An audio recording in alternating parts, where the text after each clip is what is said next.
Vamos a aprender español, and this is the second video of the series named verbo-ir in español. And last time we did the conjugation and some very important and unique application of verbo-ir, which are very strange for English speakers. For more details, I highly recommend you to get back to those parts and actually watch all of it. But now, today we are going to learn some ways to express ourselves using verbo-ir in Spanish language. So, along with that, we are going to learn a lot of new words in Spanish language. So, the first set of words are related to the places where we go. Okay. Now, the idea is I'll speak out the words first. I'll give you a second to get their meanings, and then we'll do the meanings. I want you to repeat the words after me so that you can work over your pronunciation. After that, we'll do a certain format where we can put these words and verbo-ir to make a sentence, and then we'll go step by step. Okay. So, first of all, the words. Let's get started. First word is la biblioteca. Repeat. La biblioteca means the library. Next, el correo. Repeat. El correo means the post office. It could also mean the mail. That means the mail that we receive or send. Next is el museo. El museo means the museum. Next is el restaurante. El restaurante sounds like restaurant. Yes, it is restaurant. Next is el cine. El cine is the cinema where we watch movies. Next is la casa. We've done it so many times. La casa means the house. If you want to say that the house of my friend, for example, it would be the la casa de mi amiga. Definitely, amiga is feminine friend. If it's a male friend, it would be la casa de mi amigo. Okay? Now, last one, la panadería. La panadería means the bakery. La panadería has pan in this. El pan in Spanish language means the bread. Okay?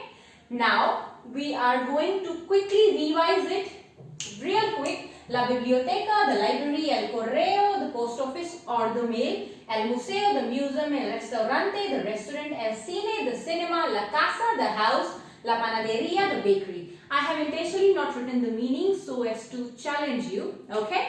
Now, we are going to learn how we can express ourselves if we are going to these places. Okay. Before that, I want to remind you that last time we did a very unique application of verbo-ir. I told you that if I say yo voy, it could mean I go and I am going. Similarly, I am saying tú vas, it could mean you go or you are going. Okay? We did all of it last time. You can get back to the last video to check out everything in detail. So, basically, if I want to say that I am going to the library, it would be I am going, that means yo voy to the library a la biblioteca. Yo voy a la biblioteca. La biblioteca because it's feminine noun. Now, even if I want to say I go to the library, it would be yo voy a la biblioteca. Same. Next, if I want to say that you are going to the post office, okay, it would be tú vas, definitely tú vas. It should be something like a el correo, okay, but in this case a and el join together and it becomes al. So it would be tú vas al correo, okay. So, if it is feminine noun, it is a, la plus name of the place. And if it is masculine noun, it would be al plus the name of the place. Okay? And obviously, if you want to say that you go to the post office, then also it would be tú vas al correo. Okay?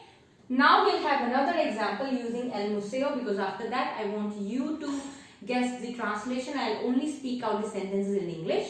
Okay? So, the last one is, for example, if I want to say he goes to the museum. He goes to the museum would be él va al museo.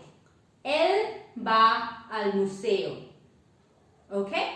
Now I want you to make sentences on your own. So I'll give you 2 to 3 seconds. Take some time and try to make the sentences.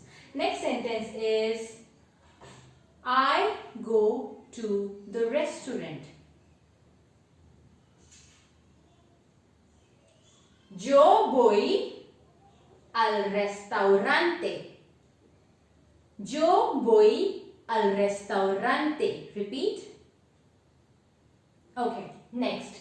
If I want to say that they go to the cinema. Ellos van al cine. Ellos van al cine. Repeat. Ellos van al cine. Now next, if I want to say that I go to my friend's house, and if that friend is masculine, obviously yo voy a la, because casa is feminine. Yo voy a la casa de mi amigo, because my friend is a male friend, so it would be amigo. Yo voy a la casa de mi amigo. Repeat. Good. Now, last one. You, second person singular, you go to the bakery. Tú vas a la panadería. Repeat. Tú vas a la panadería. Great. Okay. So this was about the places. Now let's head on to another format and another set of words, which is about modes of transport.